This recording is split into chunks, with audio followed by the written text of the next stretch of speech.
Hey, what's going on, guys? Hope everybody's having a good Saturday. As the time of this recording, this video is being recorded on Saturday, but it'll probably be up by Sunday. But whatever. Today's episode or recording or whatever you want to call it is actually a little bit different.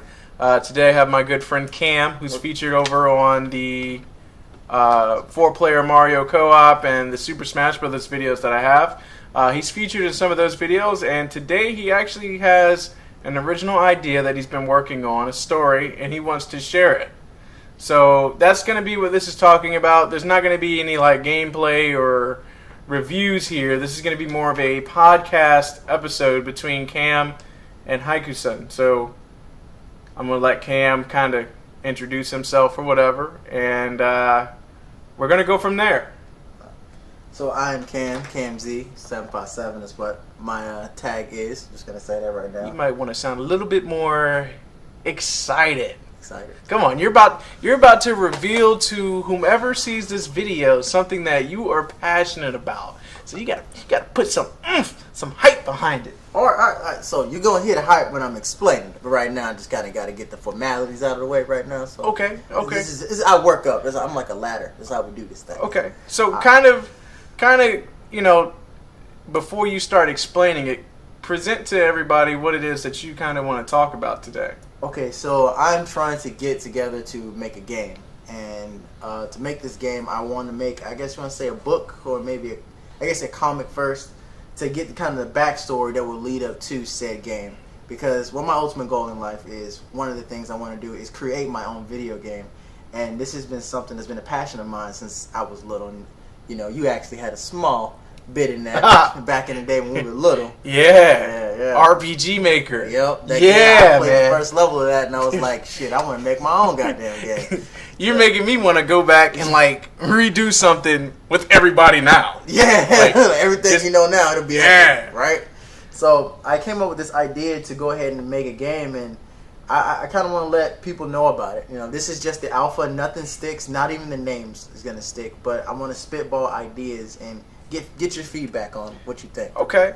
So initially, guys, we were gonna just kind of discuss this in private, but then I was like, what better way? Let's kind of talk about it on the channel. So not only does he have my opinion, but if any of you guys take the time to be nice and comment and, you know, put your thoughts on it, it'd be really good to get some outer perspective on what it is that he wants to talk about. So I guess before you also start the review, kind of tell them some things that you like so they kind of have a better idea of who you are. Things that I like. Like what's your favorite anime? Oh, that's Cowboy Bebop, hands down. Cowboy Bebop? Gotta love the intro, the outro, everything about that anime is just amazing to me. That's what I feel like. I actually used to like I didn't care about anything else that came on Adult Swim. As long as I heard that Cowboy Bebop outro when I was little, I was able to go to sleep. It was like my lullaby. Yeah, and everything after that. Even the movies were amazing. I go back. That's probably that. If you seen the movie, that kick combo he gives him in that movie was probably the best. Like I've seen it a long. Like it's great. I'm not gonna lie. What if I told you that I've only seen 5 episodes? Well, then I would have to tell you to reevaluate your life and where have you been your childhood. Like who raised you was probably the quote. I was raised by a pack of savages. I'll have you know. A dragon living in the lair. Hey, don't question my life. All right. Right now I'm rewatching the Gundam series. Oh jeez. So you know I have Breaker and Versus on the channel, but you know it's like half the time I'm playing, I'm like, yeah, FBI, and that's it. Oh. But what's your favorite game? My favorite game. Or game series. Game series. I mean, I am a huge Call of Duty player, but I'll tell you the game that's taken my heart time and time again is the Tales series. Ever since ever since I played Tales Symphony, I beat that game like 20 times. I think that's the only game that as I continue to beat it, it never got old to me. And I've been playing, you know, I've just become a PS4 owner myself. Welcome to the club. So now I can go back and play the Tales game since they was like no more Tales for Xbox. So yeah, happy to get back on that. I will definitely let you borrow Zestria, so no worries on that. Did you say you played Berseria? Yes, I'm playing it right now. Oh, okay, cool, right now. Cool. You actually put DJ EXE and I on Tales. Yeah, did I? Yeah, like Tales of Symphonia, you put us on that. Oh well, damn. Yeah, like, and that is like one of the most significant games in mine and DJ's life. Like, that game is big to us. Like, we played that game to hell. Yeah, I'm telling you. Like, he was Genos and I was Lloyd. But all right, enough about that. Genos. Let's kind of go ahead and let's get into your story here that you want to eventually adapt into other things, and let's discuss it. What's the name of this kind of the world or the story that you've created? All right, so I'm going to say this first. None of this is permanent. What I am going to say is the ideas or where I have got the references from. Now, I'm going to use the references and what made me think of this and change it into my own. So none of this will be copyrighted or anything like that. But as far as the name of where I'm going for, I still have not figured that out. So far, I just have the basis of what I need it to be or what I think it is. Essentially, I thought the game is going to take place where 5 kingdoms have united. And, it's the original doom and gloom. The world's going to end as a dark prophecy. I'm probably not going to go with the prophecy because I want to stray away from that. Mm-hmm. But this is what it's going to be like. Okay. The book or the comic, whatever I'm going to go with, is going to be how these 5 kingdoms led up to being united. Okay. Because, let's be frank, there's no way 5 kingdoms just came out of nowhere and say, hey, let's be friends. Never. That's not going to... Nowhere. Game of Thrones taught me that. Nowhere is going to be that. So, I have these 5 kingdoms, and they live on the northern continent of their planet. Okay. And here, they can't see, but you see or here, I have this is what I see the map is. And in the center of the map, there will be a maelstrom, kind of like a plasma stone, like a storm, a constant storm that strikes purple lightning. And that will be a significance later on as I continue to explain. So how big would you say the planet is, just to kind of give it a scope? Like, is it Earth size? Is it bigger, smaller? I'm going to say it's a little bit bigger than Earth, since you got, 5 massive kingdoms in one continent. And then I want to say basically continents, there are 3 major land masses for these continents, and they basically engulf the planet itself. But the planet itself is still mostly water. Okay. And this is how I see it. But where the continent that we were on, which I will create a name for later, none of my kingdoms have names just yet. Okay. I guess I'll have actually for some ideas about what I should name them based off what I tell you about them. The first one, it was the first one I came up with. It's called I'm going to call it the Dark Empire. Star Wars reference there. But I feel like the Dark Empire is going to be in the northern continent, and it is the place where you have freedom to do whatever you want. And because most dark magic or anything that has to deal with somebody would frown upon is practiced there, the rest of the world sees them as outcasts, outlaws, or somebody who just generally does something evil. Because, let's say, in any game or any show, anybody who does necromancy is looked upon because he's messing with the dead. Don't touch my people. Don't touch my family. Leave my granddaddy dead. We don't like zombies, I hated him anyway. Right? His ass needs to stay dead. Stay dead down there, all right? But it's basically the person who's the leader, the Dark Emperor. He might not be called the Dark Emperor, but this is what I want. I feel like this is an empire because he's the only one out of the other kings who's been alive for hundreds of years. Okay. So this is no longer a kingdom. This is an empire he's built. He has the biggest land there is next to the south, which I'll get to in a minute. But the Northern Kingdom or the Northern Empire is led by a man known as Nebulisk. I created this name by, it has no significance, but I created the name Nebulisk. I got it from a Basilisk, the name Basilisk and Nephilim together. Okay. The way I see him as in, Basilisk is that of, I think it's it's an angel and a demon or a human and a demon come together. Kind of, Devil May Cry, Dante. Yeah. He's a Nephilim, basically. Yep. So I see them as this thing that's stuck in between darkness itself and still has its light. But I want him to be kind of a vampiric appearance. Okay. So I said Basilisk, snake. He has fangs too. Okay. But he's not just a regular vampire in my mind. He's a true vampire. He frowns upon other vampires or anything like that isn't as pure as he is. He's gluttonous. His hunger is ravenous, but he keeps it under control to keep his people safe.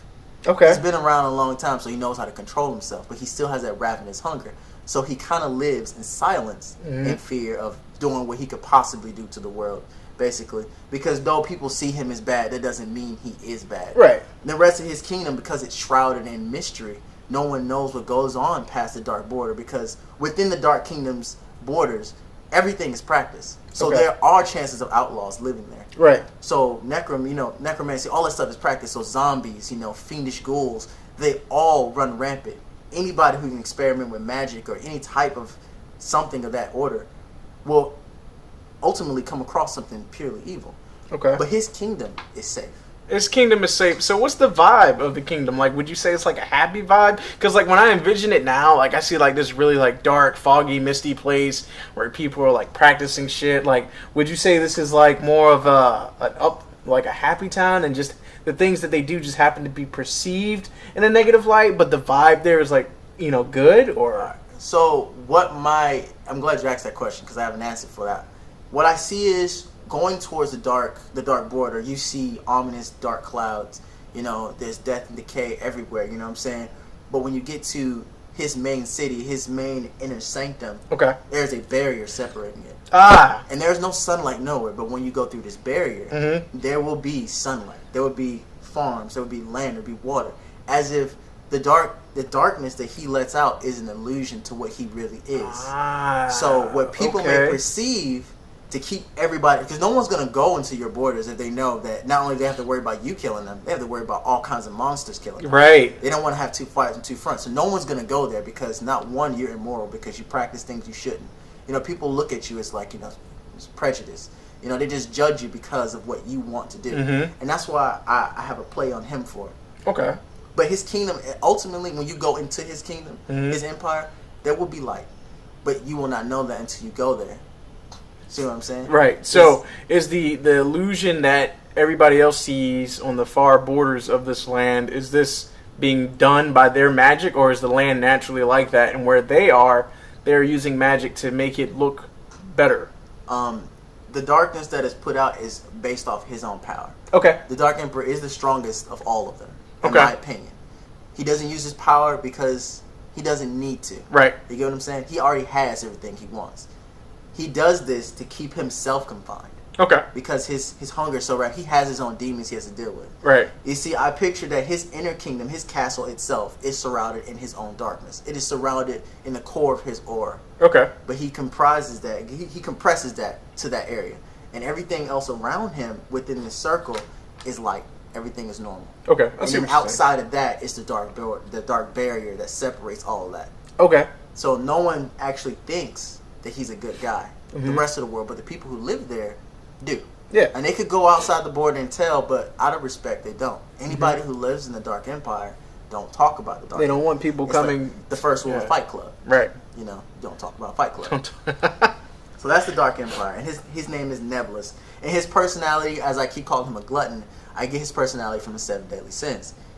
Now, when I say the 7 deadly sins, just because there is sin does not mean that is what you are. The 7 deadly sins are basically what people say are failings of character. Yep. But it doesn't mean that they're all bad. Right. That just because you're envious of somebody doesn't mean it's a bad thing. Right. There's malicious envy. You know, as they're saying, like, I hate the fact that you got 3 monitors, so I'm just gonna smash these monitors while you sleep. You know, that is me being maliciously envious. Really messed up. Fucking evil.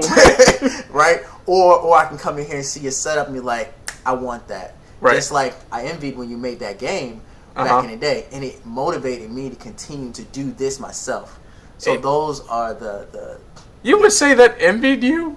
That's envy, because you're like, oh, I couldn't do that back then. I was like, shoot. Fucking free downloads. I could download it. I was like, I wouldn't know how to work this thing. I could have showed you. All right, so that's basically where I get him here. His personality would be gluttonous. Okay. The next kingdom will be the Lion's Kingdom. I say Lion's Kingdom because their signature will be that of the lions. I don't know what I will name it yet. Name pending. Huh? Name pending. Name pending. Yep. What? No, that means the name is currently pending. Oh, name. Okay. Confused me a little bit. And they will be in the center. Okay. I see them as being prideful, but not regular pride, foolish pride. For them to think that they control 4 other powers. Basically, they're the ones that quelled the war of the era. That's what I'm calling the warring eras. Kind of like Japan's old Nobunaga. Basically, he was one who quelled, you know, the war of the times. You know, he ruled through hatred. I mean, kind of killed anybody who didn't bend the knee to him. But this is kind of the opposite. This is like a King Arthur type thing. So are you speaking like Japanese lore Nobunaga, or like real life history Nobunaga? Real life history Nobunaga. You know, the one that no one can find his head, no one knows what happened to it, but all of a sudden the 2 nicest predecessors are the ones that took over the land and united everything through peace. Yeah, I'm not a history buff. I'm not even going to act like I know what the hell you're talking about. But yeah.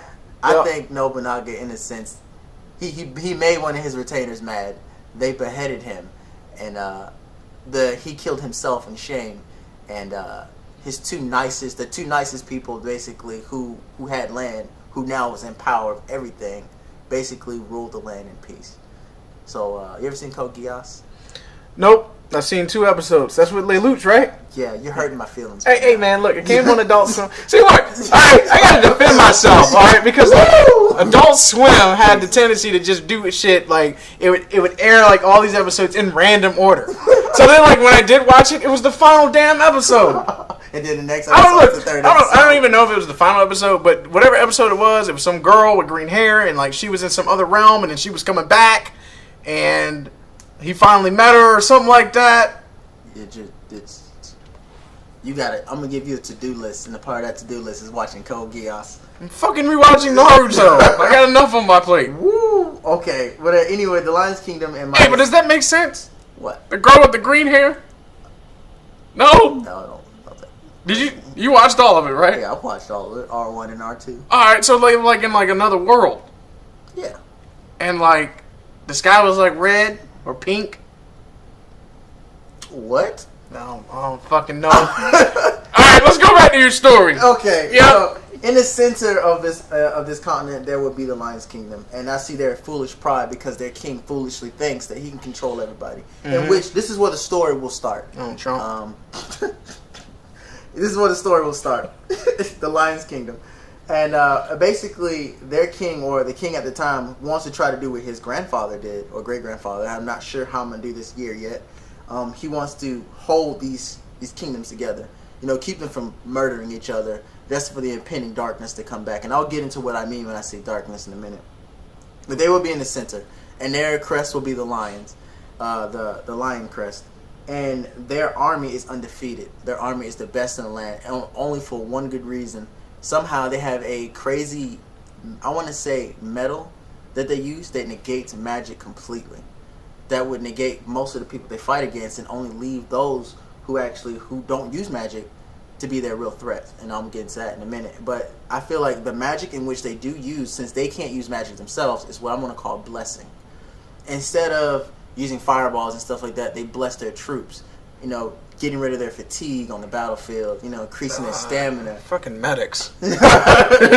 Super medics. Fucking medics. Increasing their strength, you know, buffing themselves. Being that all of them are that one support guy in a team that's just giving you all kinds of, making you go berserk, crazy stuff. Times like 20 attack, times 20 defense. Yeah, basically. Yeah. They all do that. Okay. To each other over and over again on the battlefield, making them unstoppable.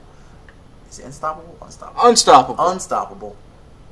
And now, my friend told me one time when I told him this, he said they're going to sue me for saying this. But understand that this is subject to change. It's just where I got the idea from. Inside of their army, there's going to be a section called the Marauding Corps. Now, I used to play Yu-Gi-Oh! Religiously. Yeah, but I know. Yeah, you remember? Yeah, we used to steal. Yeah. We used to commandeer. Yeah, dude. No, I wasn't. Okay, let me take that back. I wasn't responsible for any of the commandeering. I just knew you always would come over with new cards, and I never had those new cards. Yeah. So, basically... Yep. Yo, back then Yu-Gi-Oh! Was savage. We used to beat kids up. Anyway, I had no parts in that. So basically, the Marauding Corps, back in the day, used to have a warrior deck, and no matter what, even Yu-Gi-Oh! To this day, one of the main cards in the warrior deck is a card known as Marauding Captain. Okay. What a Marauding Captain is, when you summon him to the field, you get to summon another warrior from your hand. He's like a staple. You need him. You get two. He's just used to swarm the field. And I've seen that card so much, because even I went back to Yu-Gi-Oh! For a short time too, recently this year, and it's like I still use him if I have a warrior deck. He's an important card. Like that was like I can't even say how many 10 years ago, basically. I have a proposition for you. What? So on the DL, I've started playing Pokemon cards again. Oh Jesus! And so I know you might be playing Yu-Gi-Oh, but you know if you wanna. Pokemon battle? You know, not even. You know, we have a tradition. Oh, tradition. Shadow DJ EXE and I, we anytime we go to GameStop, we buy one pack of Pokemon cards. Jesus. Now I have a full binder. It's only been 2 months, but that's besides the point. I think what that tells you need to stop going to GameStop. go there too much. I think that's what that says. I got a few off of Amazon, but okay. Probably more than a few. But more than you should have. I have every Chimchar card there is. Oh, Jesus. All right, all right. I'll let you go. All right. So, marauding captain in my eyes will be this guy who's been alive for a very long time. He's seen the kings come and he's seen the kings go. There's an ominous kind of like thing behind him. No one knows what it is. There's a mysterious aura behind him. And whenever the Marauding Corps steps out, he has seen people die. He's been alive for a long time.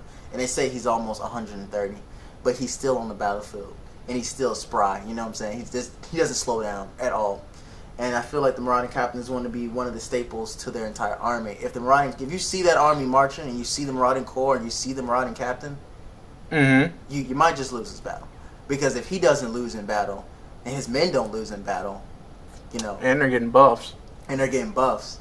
So, I mean, this man has the war tactics and everything. And that also brings me to another one known as the Freed Knights. The Freed Knights will be a small tactical force within the army. They're basically the ones that create the logistics and whatnot. Okay. And I get Freed from the name Freed the Matchless General from Yu-Gi-Oh! What he is what his card was. He worked together with Marauding. What Freed's ability was, you can go through your deck instead of drawing and get a 4-star warrior out, which you would then pull out Marauding and then summon another card and then summon another warrior from your hand. It was a huge like swarm the field combo. And basically Freed will be the general he will be a family line, of course. There'll be a family line of Freeds because Marauding has been alive long enough to see these people come and go. Right. So there will be a Freed family. Okay. And they all will be taught. All the royals and all those people who are of royal blood will be taught by by Marauding himself on how to fight. You know what I'm saying? Yes. So, and I see the Lion's Kingdom as kind of a King Arthur type thing. Knights of the Round, you know, they're traditional knights, you know, pride, you know, valor, courage, all that stuff. You know what I'm saying? So are there inner conflicts between these two families? There will be, you know, family feuds, bloodline feuds, you know, faction feuds within it. But that would be elaborated more on in the story because that's where the foolish pride comes in, where the king thinks that he can control all these kingdoms, but he can't hold his own together. You know what I'm saying? I see what you're saying. So each kingdom or empire will have its own problems, which is one of the reasons why they're not at war at the moment, because they can't fix themselves. That's the Lion's Kingdom. The West will be known as the Element Nation. And now I call them Element Nation because I have no idea what to call a land full of wizards, you know, sorcerers, and warlocks and stuff. I have no idea what to call them. Shamans. I have no idea what to call that land. I just know it's going to be like Avatar pretty. Hogwarts! You all, was it Harry? No. It will be a land period, and I see that place actually also protected by a barrier. Mm-hmm. When you walk through the barrier, you will see mountains, you know, ravines, just beautiful nature, sprites, everything. Anything majestic and magical and beautiful will be in this land. Now, originally, the Element Nation will not have an army, and I will explain that later on of how they became what they are. But there will be a place full of wizards and stuff like that. You get what I'm saying? So basically, the Element Nation in itself will be a place of wizards, you know, traditional wizards. And when I get the explanation from them, they will have the most conflict with the Dark Empire. Okay. Because though the leader of the Dark Empire is a true vampire, he's still a being of magic. But he should be like the smartest person there is. He is. He should be the most knowledgeable because you said he's over 1,000 years old. Exactly. And, right. And this is my point. Okay. He's gluttonous. But he's so smart, he knows how to master all that. Mm-hmm. So the Element Nation, I see their leader, which I'm going to call the Prime Magus, because I can't. What do you give the name to the master of wizards, whatnot? And don't say Archmage because that is overused. Bro, I'm warrior class. I don't know. I don't know. Warrior smash, berserker. White mage? I don't know. So I'm going to call him the Prime Magus. Prime Magus. And he will be Envy. Envy. He envies the Dark Emperor for being able to do whatever the fuck he pleases. So there's a theme here. So is it going to be a feeling representative from the 7 deadly sins, essentially, for each continent? I'm gonna do that I will say that for each leader, because essentially every human being is every 7 deadly sins. We are we are that sin at least one time throughout the day. I feel like we're one sin at our core, and like I feel like I'm sloth. Period. Duh. But I'm everything else all the time. But I'm sloth mainly because I don't like. I could have been done. Did this. And I just like. And for those of you who don't know, the Seven Deadly Sins is a lore that has been around well before the anime. So I know a lot of people might have those characters in their mind when they're thinking of it. Just do understand that the Seven Deadly Sins is also a historical tale or like a factual tale itself. Yeah. Right. But out of curiosity, did you watch the anime Seven Deadly Sins? My wife loves that anime. She's like waiting for season 2. I watched it a year ago. Okay, so you watched all the season 1? Mm-hmm. Okay. Which one is Meliodas? Which sin is he? He is Wrath. Is there going to be a Wrath sin? There is a Wrath in Ooh, here. okay, keep going. And you might like the Wrath. Okay. Anyway, the elimination, he's envious because, the Dark Emperor can do whatever the hell he wants, and he's untouchable.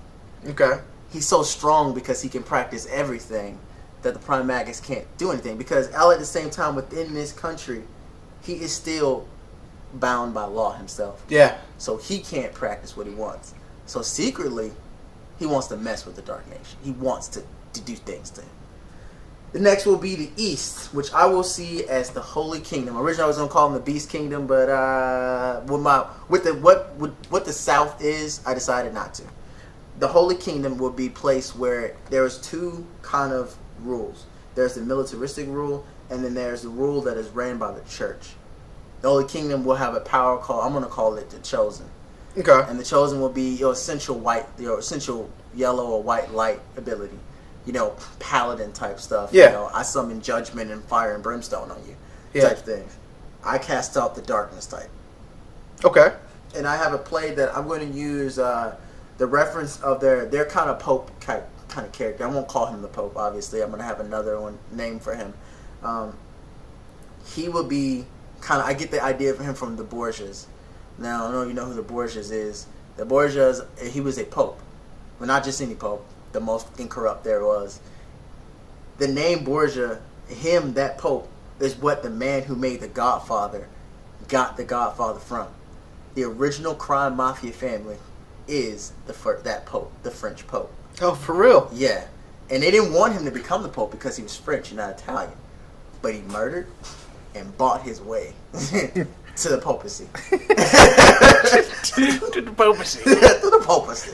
He was a cardinal that bought his way there. Okay. And he didn't really come corrupt until somebody tried to kill him, assassinated. Mm-hmm. Then he sent his sons to murder basically anybody that got in that way. But anyway. Handle my light work. Pretty much. And I get him, he's going to have somebody known as the High Judge, which is going to be in lead of their army, which is the one we're going to directly mostly deal with.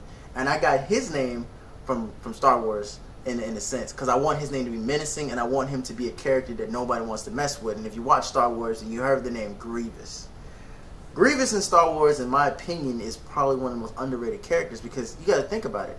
This man, even if you watch the cartoons, when they break into his house and whatnot, he has a wall of lightsabers as trophies.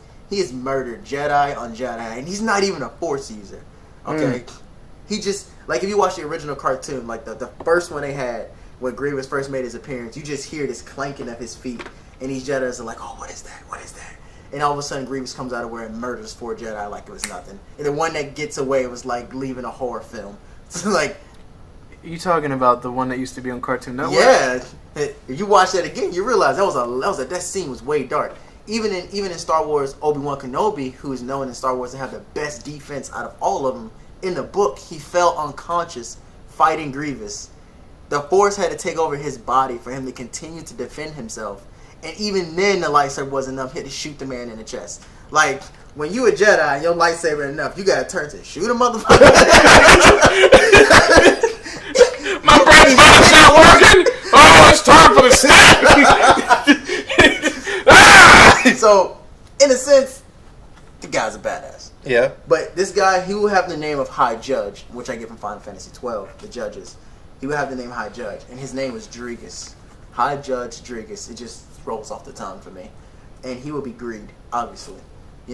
He's been pointed. He's basically a golem. He's basically this brute that this Pope has put in power to control the people and to control their armies. And all he wants is greed. Okay. High Judge Dregus would be greed. Out of curiosity, what is their area of living look like? Them? Well, I see that there will be kind of like a huge tower in the center. Mm-hmm. Will be where the Pope and everybody of high clergy will live. Mm-hmm. And the knights will be kind of around that in a circular like motion. And then as you go out, you see the city of gold is what I'm going to call it. Basically it's going to be a place of full gold and shiny. It will be the city of light, in my opinion, because there's so much gold there. Yeah. But on the outskirts will be poverty. There will be people who live poor. On the outer walls. Yeah, and it symbolizes what the world goes through today. These people, they flock to around the Golden City in hopes to get into it, but they don't live that lifestyle. So all they have is their religion to pray to, which is the light. So it keeps them there, being closer to this man, because they believe in this. They will continue to give everything they got. If they ain't got money, they're going to give their sheep, they're going to give their kids and stuff like that. And it really plays on, stuff that happens today. Control through religion and control through money. Mm-hmm. You know what I'm saying? So that is what, the Holy Kingdom will suffer from. And in their own mind, they will be dealing with their own uprising and stuff like that. That will be their internal conflict because of the greed that they have. Taking money from the people for their own gain. Gotta get those tithes. And now it comes in Wrath, which is the Barbarian King. The Barbarian King, in my eyes, is the normal brutish psychopath who will be a lot smarter than most people think. The Barbarian King, he in himself will be I want to say he is close to be as smart as the Dark Emperor. Even though he doesn't live for a very long time, but within his people, because there are witch doctors among them, the souls of the dead king or the dead other kings and whatnot are within him. And I get that idea from a show called The 100. In the show The 100, the leader of the people who call the Grounders, which are barbarians, she has a chip put in the back of her neck. The world has ended in this show. It's been 100 years after the nuclear holocaust, and the people have gone back to the land, basically. But there's this one chip that whoever wields it has the exact same memory of the last leader. So essentially, every time there's a new leader, that person is even smarter. Because the last leader will not only train that person, that leader will die, and then that person would then take on the knowledge of that leader. So in the Barbarian King status, his name is Crix, he basically continues to get not only the knowledge of the last leaders, but the fighting prowess of those last leaders. It's like one for all. You know what? I didn't think about it like that, but one for all. Yeah, dude, that's like one for all. One for all. I didn't even think about it like that. And that's why he will have wrath. He has, him at his core is not an angry person. He's actually calculated, smart. I get his ideology from Vikings, the TV show, Earl Ragnar Lothbrok. I watched about 6 episodes of season 1 of Viking, but I was too busy watching Sons of Anarchy, so... Yeah. And Ragnar is, in my opinion, probably one, and as far as history goes, a really huge, like what that man did was crazy. He has so many accomplishments that history historians don't even believe he actually existed. There's no way he could be this awesome. I mean, his kids most definitely existed. His brother, it's like, Attila the Hun, like, raped a bunch of women. And if you're French, you're probably part Viking, but they don't really think he existed. They think it was a collage of his kids that did most of the stuff, and he was just a nobody. That's how crazy the stuff is he did. But he will be wrathed because all the souls that he takes into those dead people will continue the hatred in his blood. So not even just that, but so is like he an embodiment of their overall like emotions just in general? Yes. Oh, so he's fucking crazy. He's nuts. Yeah, but he's trying to battle with it. Imagine him being a schizo at one point. He's almost like Legion. We are Legion. Professor Xavier's son. Yeah. Like he's all the multi-personalities. He doesn't know what to be. Yeah. You know what I'm saying? So he's unstable. And he doesn't know what to do with himself. And that's why he's going to be wrath at his core, because at his core, all he wants to do is butcher everything around him.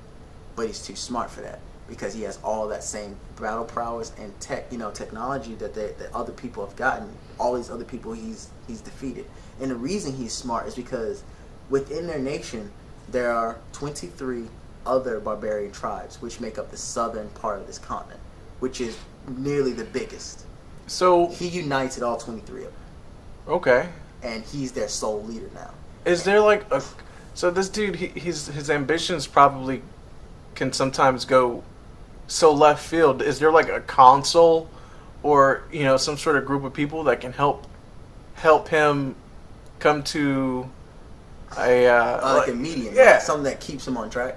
Yeah, they discuss what he should do or what the kingdom should do. All right, so the way their power works in the barbarian kingdom would be that of the spirit animals, basically, animals like animal spirits, basically, and they're gonna use Vixen, the superhero Vixen in DC. She touches her amulet, and now she's heavy as an elephant. Yes, basically they can do stuff like that. That's what their witch doctors can give theirs. The warriors, the witch doctors can do other kind of crazy shit. But that's what they can give their warriors, that kind of ability. Him himself, he has basically every animal you can think of within him. So he has his amulet, or I want to say a ring or something like that. Something that is like the soul of, I want to say his mother or something like that in the form of an animal or something like that will keep him calm.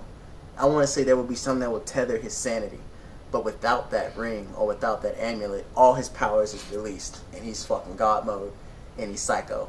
And all the anger within him would just make him go crazy. See, that's why I was asking. Like, is there like a Supreme Court or something to keep this dude in check? Supreme Court, yes, of course. Okay, I just want to make sure there's a council of some sort, because what would be good in like the game or the show or however you do it, where it shows people internally struggling with what he wants to do, and so it'll show like a group of people debating back and forth before they present to him a statement, or like he's like having a public meeting with everybody in the kingdom, and so he stands and he shouts all this craziness or whatever, and then the council's like, well, wait a second, what? Yeah, that gives me an idea. I think I have a remedy for that. I feel like he'll be a guy of inconsistency. What the people want to do, let's say they want to raid, he'll say it's not smart enough to raid, but then all of a sudden he goes off and he sends a group of guys to go do a bunch of crazy other stuff. He's not doing what the people want because he can't stay focused himself. And the people, their internal conflict was they want to dethrone him because he's not right for them. He's not leading 23 clans what they want. Right. So I vibe with that. Yeah. So his battle is going to be with trying to maintain his power by keeping show of his force. Basically, he needs to stay focused, but he can't because he has all these souls that he put in him. Is to learn to be too much for him, and there's no outlet. There's no way to vent it. You know what I'm saying? He can't vent his anger because he's too smart. His own brain keeps him from doing what he needs to do. He's too tactical for it. What he wants to do is be a barbarian, but he knows he can't because that's not the way you run a country. So what I'm starting to see is that there's really no main character. No, it's gonna have a Game of Thrones type thing. Right. I feel like the main character, if I finally make one, will come from the Lion's Kingdom. And he will do that old-fashioned, let's go to each one and pick up a character type thing. You know what I'm saying? Like, let's go to the Dark Kingdom. We need to go talk to the Dark Emperor. Dark Emperor's, hey, here's my daughter. I'll go with you. Something like that. You get what I'm saying? But I'll elaborate more on that when I actually create the book of the story. I see what you're saying. Yeah. Now, because my time is short, I'm going to continue, and I'm going to tell you that darkness. And then I'm going to leave it right here for that point. Okay. The darkness in which they fight will be an ancient tale sitting, I want to say, dates back. I created the year. And you know how we have like AD and BC? Mine's going to be called RB. RB? The Reaper's Birth. Okay. Yes, the Reaper's Birth is going to, he's slaying the ancients, the old-fashioned ancients who nobody know nothing about. Right. And through the ancients' bodies, he used the souls to create the first man, first everything. Basically. Yeah. That's kind of cool, actually. I like that, Reaper's Birth. Yeah, so the Reaper's Birth. Shit, that could be the name of the game. Reaper's Birth. Yeah. So the story in this, which is going to take place after everything is united, it's going to be 1900 RB, Reaper's Birth, 1900 RB. Before that, the start of the Warring Era, which is going to be 1900 RB. The book is going to take place 10 years before all the conflicts boil over into the world war that's going to happen in this continent. Right?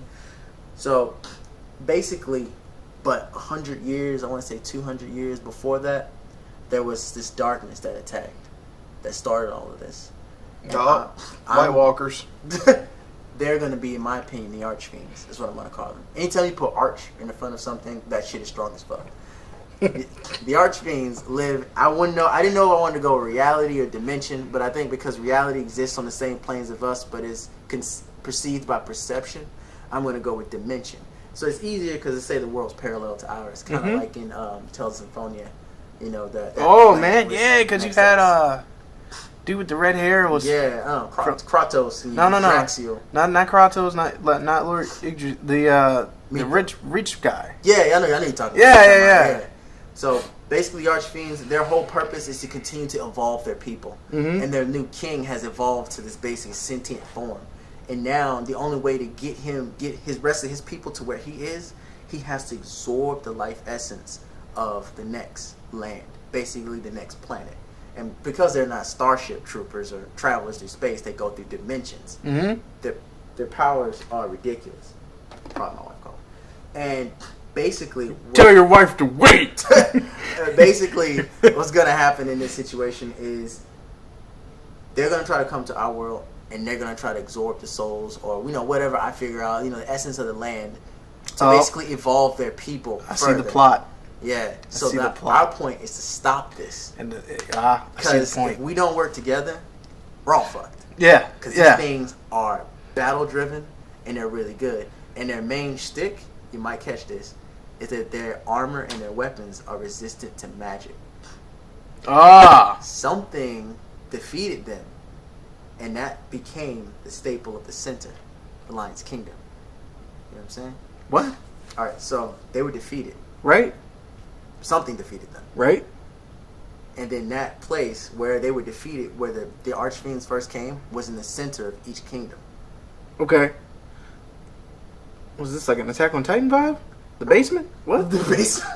To be honest with you, I don't even know what's in the basement first, though. I know it's like a dresser or something there, like a dresser with a key.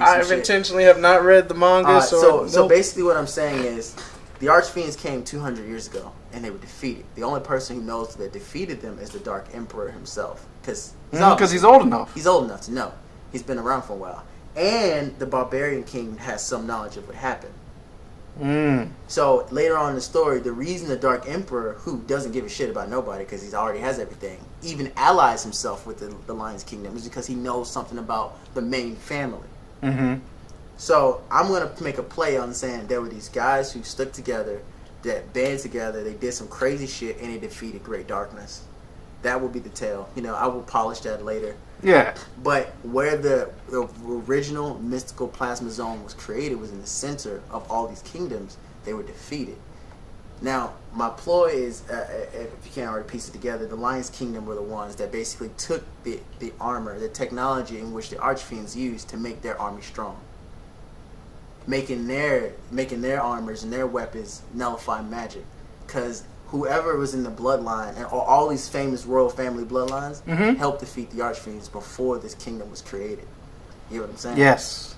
So the kingdom was created based off of the power that they got from defeating the Archfiends 200 years ago. Yeah, okay. Now how I'm going to piece that together, I'm not quite sure yet. That is still fresh in my mind. The next time we talk about this, I will talk about the timeline in which leads up to the World of Worlds, or the Warring Era, whatever you want to call it. Okay. Right now. So, in other words, there's going to be a part 2 to this. Yes, there's going to be a part 2. Okay. Well, hey, man, I think right now it's a very cool idea. I think what we'll do is on the next video, briefly recap the history of what you've spoken about, and then kind of bullet point it, so that way it's easier to follow. But yeah, man, I definitely want to help you make some names and stuff too. Yeah, man. Like I want a Hikuson in there. Oh, yeah. I'll make you a character. Don't worry. It doesn't have to be me, because if you're making this anything like Game of Thrones, I won't live very long. Well, at least I won't make you like bang your sister or something. Yeah, please God, no. I'd rather fuck a dog. Run. Alright guys, well I know this video is kind of long. I hope you guys stayed with us on this. If you guys have any input or would like questions answered about Cam's idea for his story, which I really think he should name Reaper's Birth, that definitely would be beneficial. So yeah, leave your comments in the section down below and let us know what you think. And as always, this is Hikuson, and I will catch you on the next one.